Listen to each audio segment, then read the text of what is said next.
All right, guys, we can see history, we can tour history, we can view it. Did you know that sometimes we can even taste it? Welcome to Scott Farm in beautiful Vermont. We're just outside of Brattleboro.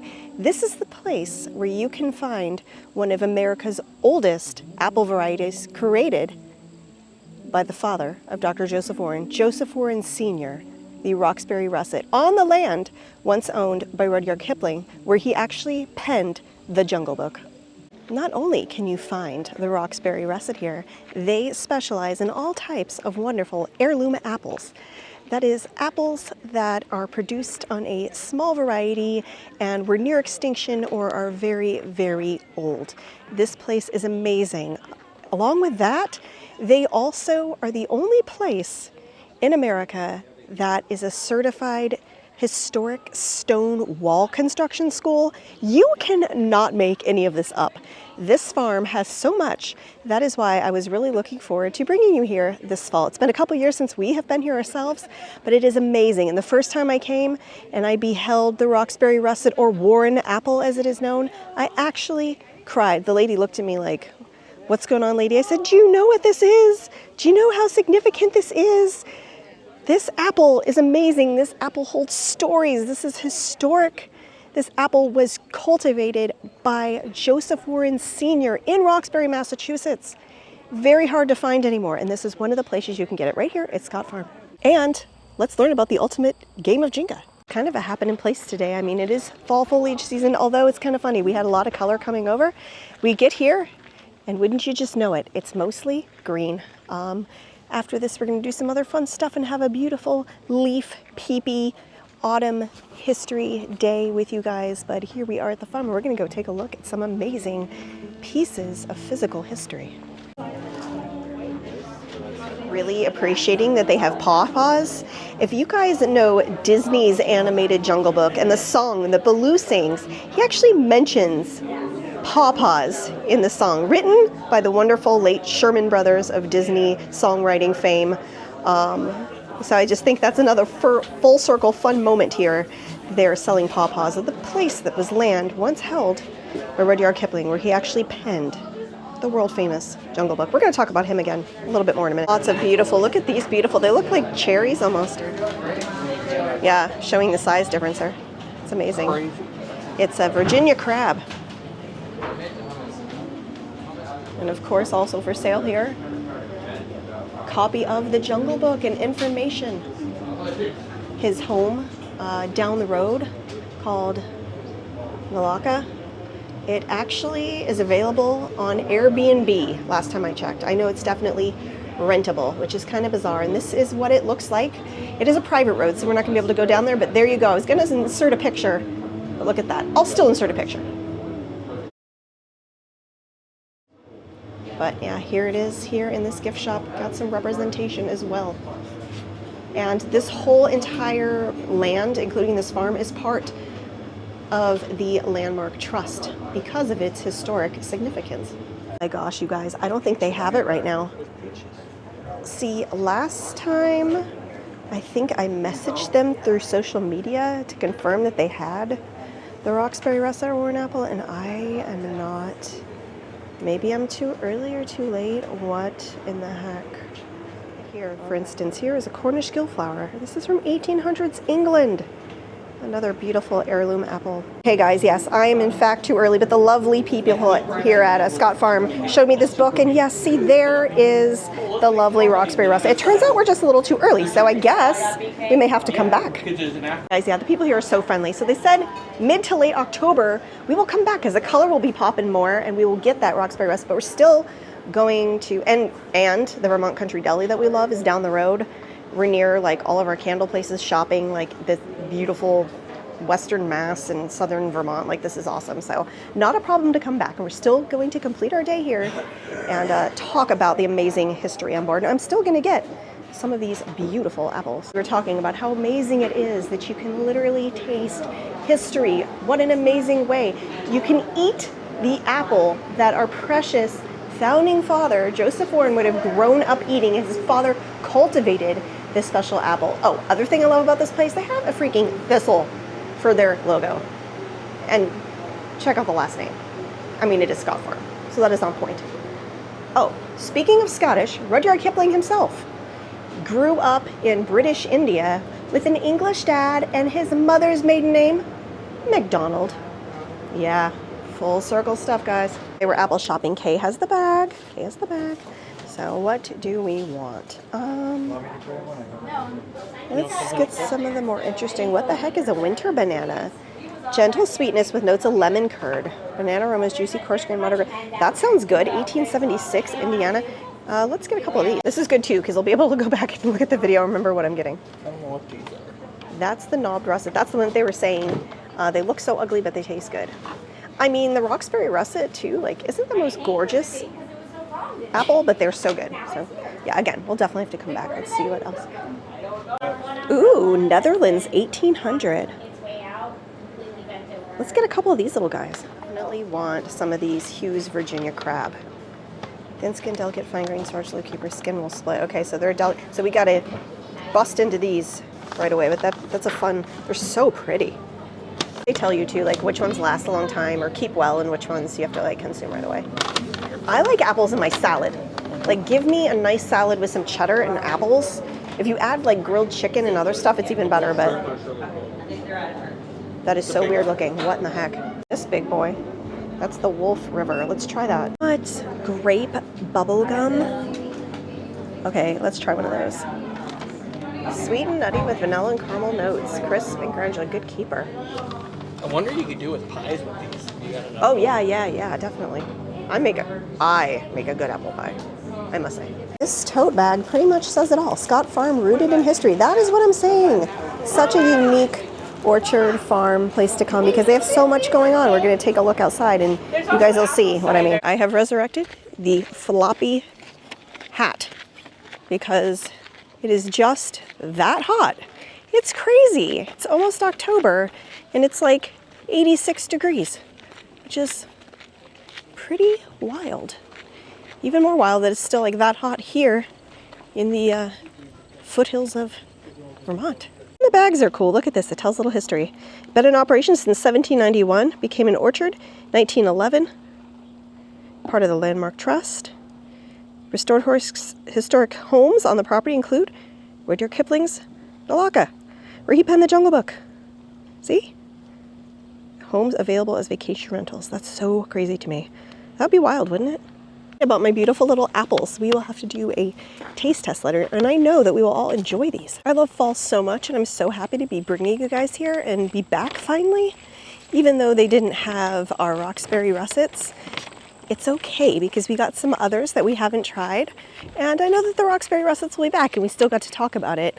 I'm just really appreciative that this place keeps history alive in the form of heirloom apples. It's actually very important, and you know, they can be fickle things. We've had some crazy weather here in New England, so it's really hard to get the crops right, but they preciously and tenderly care for their orchards here. And I mean, they're really keeping it going by putting in the effort to make sure that future generations will be able to taste what our founders tasted, taste what history's tasted, and keep that going. So it's really, really awesome. He got, here, let's see it, a cider slushy. He took a drink and he went, which he's not always easily impressed when it comes to food, so that's a very good sign. That they like embrace the history too and really lean into that. Some places, you know, in future generations just frankly don't care anymore. But here at Scott Farm, they are doing an excellent job of embracing it, educating, and keeping it going. But it's like still so like mom and pop, not commercialized or anything like that, and small scale enough to keep it really charming. I'm really on top of things today too, you guys. I've got my floppy hat, I've got my sunblock, and this time I remembered my bug spray. I will not be defeated by the elements. Not today. So Rudyard Kipling, yes, he was born in British India to British parents, and it's kind of funny that, you know, in later years, and he comes back here to his lovely retreat in Vermont and is inspired to write the Jungle Book. And, you know, Gunga Din, all his adventure stories. they were inspired by British India. You could see where growing up as a child, being surrounded by amazing topography and exotic animals and all that. Of course, that is what he knew because that is what he was born into, but still it would be very inspiring. And then coming back here, he must have missed it because it is so different. Totally different animals, totally different trees, flora and fauna, whatnot. But he was a brilliant, brilliant guy, incredible author. And I think it's pretty amazing that he did that right here. Also, I'm loving, again, using my clip-on microphone. I feel like I can talk at a much nicer tone with you guys. I don't know, I feel like for a while, like I was yelling or it was hard to like control the phone, but the mic was giving me some issues and I think we got it all sorted now. So tell me if you guys think it sounds better or if it's good. I've been happy with it so far, so awesome. Now look at this. This is so unique and funky. And honestly, the first time we came, we weren't even aware of this, kind of stumbled upon this aspect of the farm, but I think it is very cool.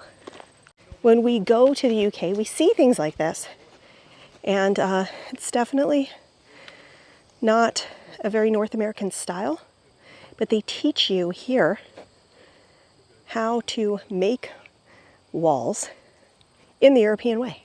And if it feels Scottish, that's because it is. This is a Galloway wall, common in southwestern Scotland, developed to make the best use of the locally available stone. Oh, you looked familiar, my precious, I miss you. Ideal way to build when dealing with a wide range of stone size. Common in southwestern Ireland as well, developed to make the best use of the locally available stone. Strong, fast way to build with uneven slabs, also known as an Irish wall. And that is that one there. That is the Faden wall. So you can see, because obviously different types of rocks are available in different parts of the world. They're not always going to be uniform. So this is a way to build structures, fortifications, walls, using what you have, and it has to be just so. This is like the ultimate game of Jenga, which I was never really that good at. And it goes on and on. They have these incredible examples from all over, and you know, particularly leaning into the Celtic style. And look at it with this setting, with the mountains and the foliage. This place, I'm telling you, is awesome. It's like a hidden gem. I have suggested to some people, but I'm almost like afraid to like, you know, shh, don't bombard this place. But definitely, if you're in the area, you're into this kind of stuff, you want to take in a lot of different history. Once it's so unique, it's a place that I suggest over and over again. You can make an afternoon of it. Madame Cherie's on the New Hampshire side is not far before you get into town into Brattleboro. You can come over here, get some apples, get a cider slushy, take in the history and the beauty of this place. And then you can go down to Brattleboro and, you know, maybe go to Vermont Country Deli or keep going and go into Western Mass. This is a great New England day trip. Some pictures of some classes. So these guys did a 2-day intro workshop. And again, this is keeping history alive in a very real, tangible way, which I love. You know, anytime I can bring you guys and show you very practical applications of history and how people are keeping it going all across this country. As I've said, it takes all of us key players who have a heart for this type of thing to keep it alive. And these folks are doing it through the apples and through their research and workshops here with these stone walls and in caring for this historic land. So it's really, really marvelous.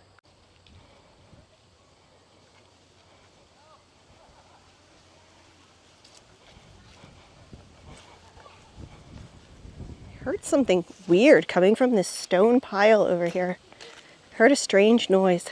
It's like a castle. He's not stairs. He might be a middle-aged adult male, but he's still sometimes a little boy. Take me through your castle, sir.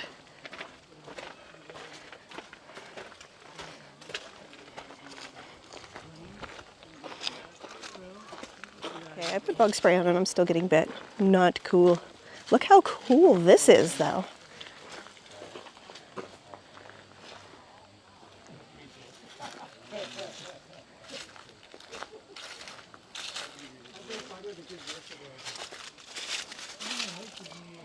Are into photography too. Like, this is a photographer's paradise. It's so photogenic, and there's a lot of cool things that you could shoot. So that would be my other suggestion. This is new since last time. Well, this I think was here, but this other stuff over here, I don't remember that.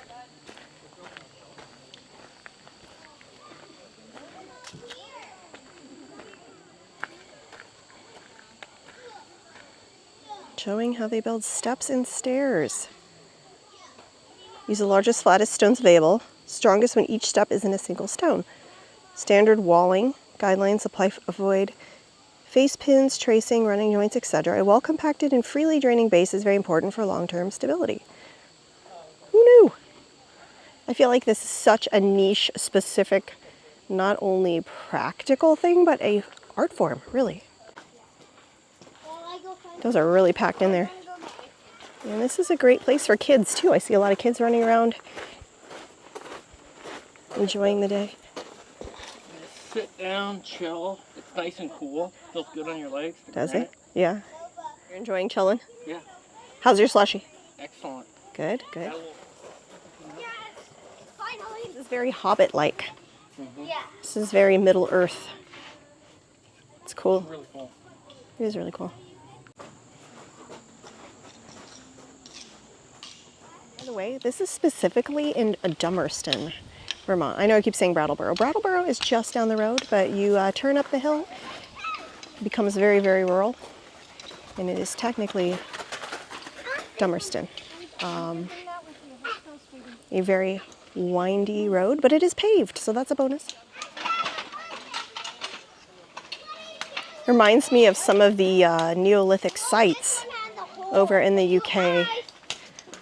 You know, when things were made by hand, by skilled craftspeople, and using, you know, just what God put around you. It's pretty amazing.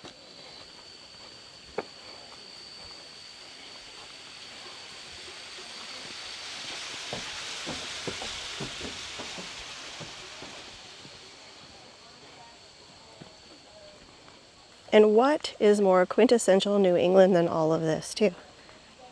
I mean, really. The only thing that would make it better is if they had the Roxbury russet and the colors more popping. I'm telling you, it's crazy. And again, the problem we run into is like the drive here, especially through New Hampshire. Tons of beautiful color.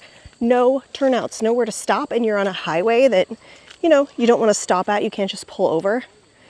And That's for that door. yeah.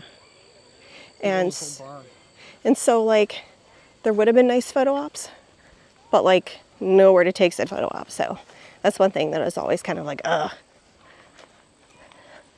I was like, oh, we'll get to Vermont, it'll be beautiful. But it is so green here, it's crazy. It's kind of funny. All I can do is laugh.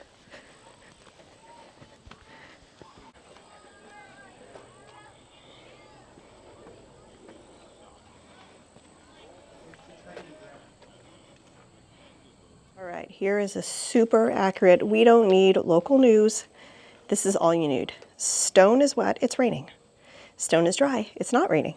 Shadow on ground, sunny. White on top, snowing. Can't see stone, foggy. Swinging stone, windy. Stone gone, tornado.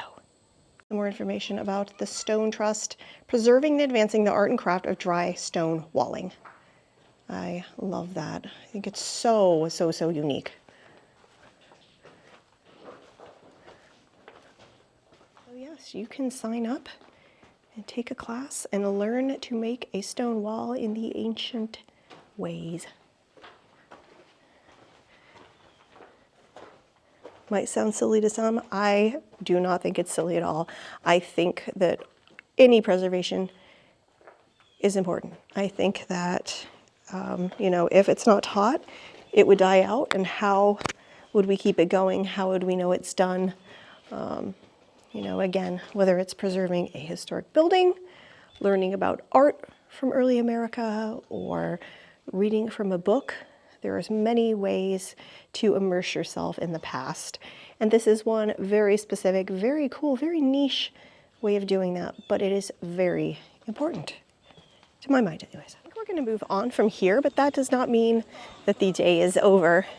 We're going to do some more exploring. I don't really know what we're going to do, but hey, we'll do something and it'll be good. And so here you see Kipling Rd. So we're going to see if we can see it. We've tried this before and did not have luck because it, it's down a private drive, and I'm not going to like drive down people's driveways and harass anybody or anything like that.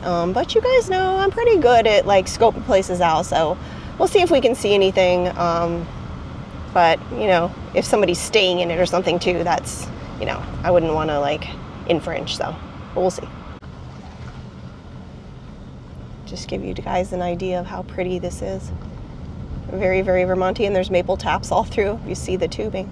You also have you pick here on the property. That's not my thing, but I know a lot of people like it. And usually you save a little bit if you're picking the apples or whatever it is you're picking. You usually save a little if you're picking yourself. But yeah,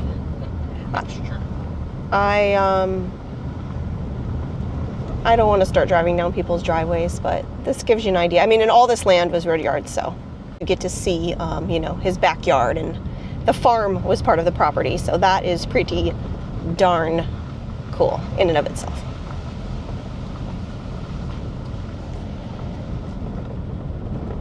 Cool too, because he was both known as a British author and sort of an American author.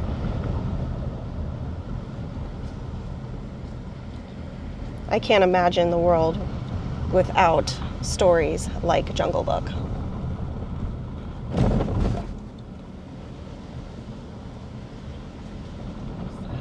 So I actually found, there it is up there if you look through the trees. Do not by any means come and harass these people or step onto private property, but there is the beautiful Queen Anne style, very unique, almost craftsman's-y, woodsy Vermont home. Can you see it there, the green through the trees of Rudyard Kipling, where he wrote the Jungle Book.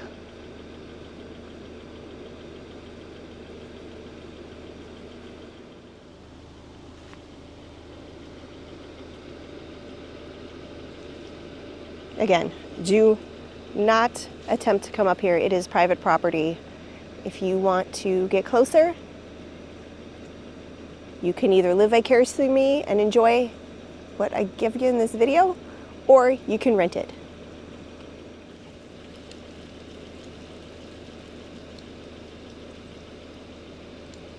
It's really nice. It's a little more than the bare necessities there, isn't it, guys?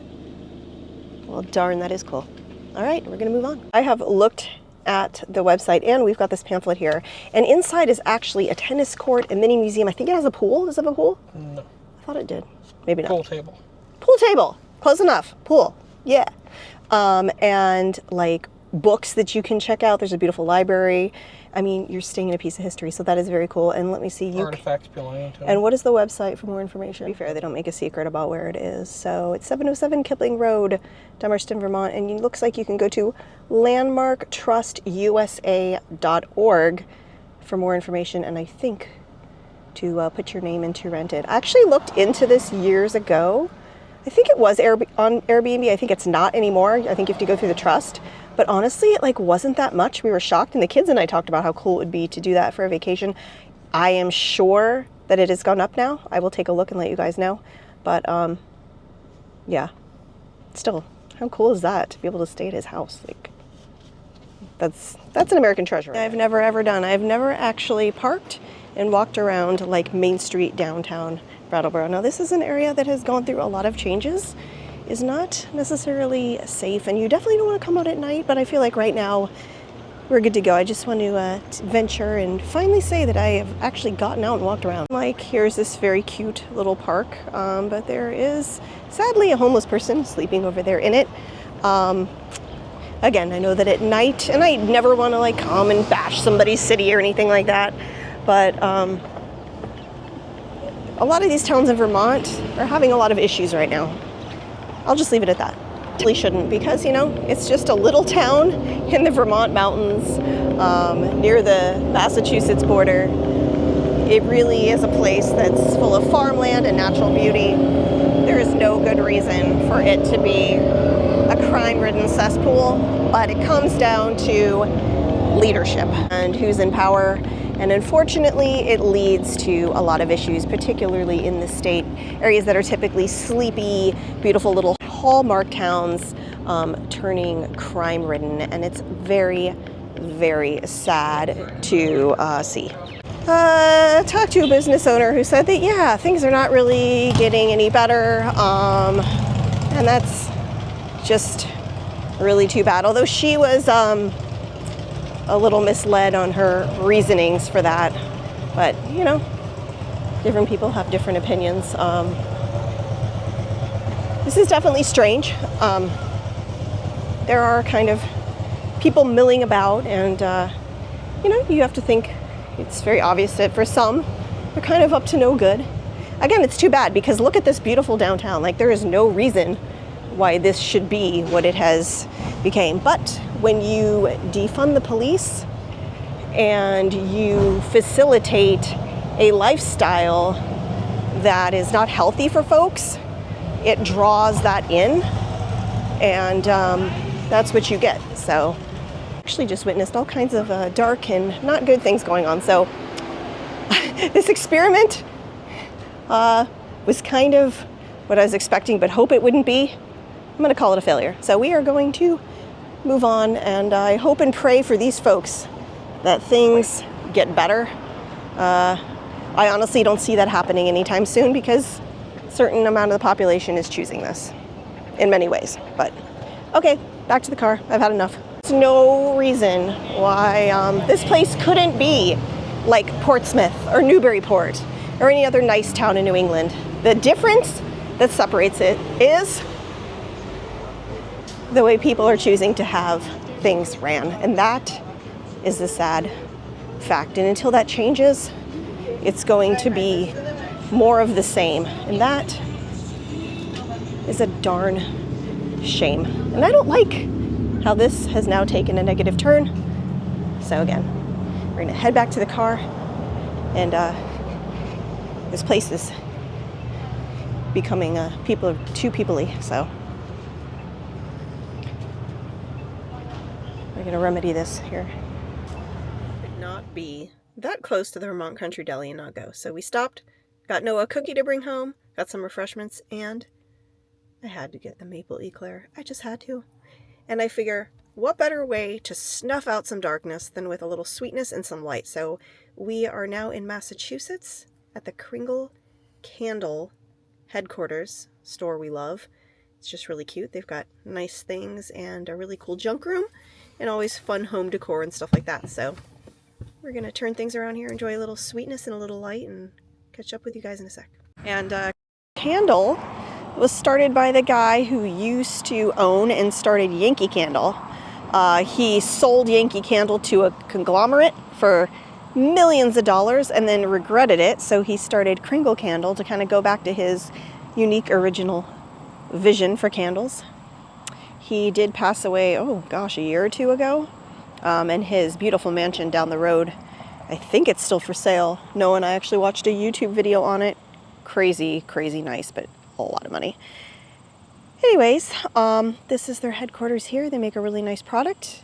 My sister, my mom, and I are all fans of their candles, and it's always fun to come. This is our fall tradition for years. Even before we moved here, we would take a drive and come out, go to the Vermont Country Deli, and then follow it up with a stop here at Kringle Candle. We even know a couple of the workers here from coming in for so many years, so it's always fun to stop by and take a look. And fall time is kind of when I get into cozy season and enjoy, you know, lighting a candle, having the fire going with all my pretty fall decor. I just love all the autumn colors, so kind of goes all hand in hand. We're gonna get in and check it out. And they do such a nice job always with the displays and kind of the decor and little gifty things too, so it's fun even just to look. Whoa, they've got Christmas over here now. That's different. They move things around. See, like that is very cute. We love all of their decor and stuff. And I'm very blessed to have a husband who likes to shop. So he's with me on this. If there's a store or something, like we have fun. This is something we've always done together, and it's just kind of fun. And look how cool. Beautiful ornaments and stuff. I usually get a new one every year. I'm sure I'll find something. And see, this is something that most great Americans know and experience. See the light. The light we can learn from great Americans who've come before us snuffs out any darkness. Hold the bargain room. A lot of things are like 60% off. This is where we come to get the deals. That was a fun cap on a cool day. Got a little candle holder and a cranberry candle. Pumpkin candle for cozy season. So that's fun. And by the way, that maple eclair was so good. I did give myself a bit of a sinus headache sniffing candles, and you guys can probably hear I still have this lingering like sinus infection from allergy. It's, you know, this time of year doesn't help, and sniffing candles it wasn't like the best remedy for me. But yeah, guys, this sinus infection's been kicking my butt. It's like still not gone, and it's been 2.5 weeks, so it's a little bonkers. I really don't want to have to go back to the doctor. I mean, I took my antibiotics, so, and no one else ever got anything. So it's, you know, definitely the sinus infection, but it's super annoying. And this does happen to me. I used to get these famous sinus infections all the time. I don't know. I think if I could get ahead of the allergies, it would prevent it, but a lot of different pollen and molds here in New England, so I'm still getting used to all that. I think that's going to do it for today. I hope you guys enjoyed. I know it started off one way, kind of led to another way, and ended off another way. You never know what's going to happen here on That History Chick. I had fun. Hope you guys did. Really appreciate you guys watching. Like Patrick Henry, of course, I know of no way of judging the future, but by the past. Remember to like, share, and subscribe. I really appreciate that. Also, I am on Instagram at @that_historychick, on Facebook at That History Chick, and right here on YouTube at That History Chick, with more exciting content coming your way. See you soon.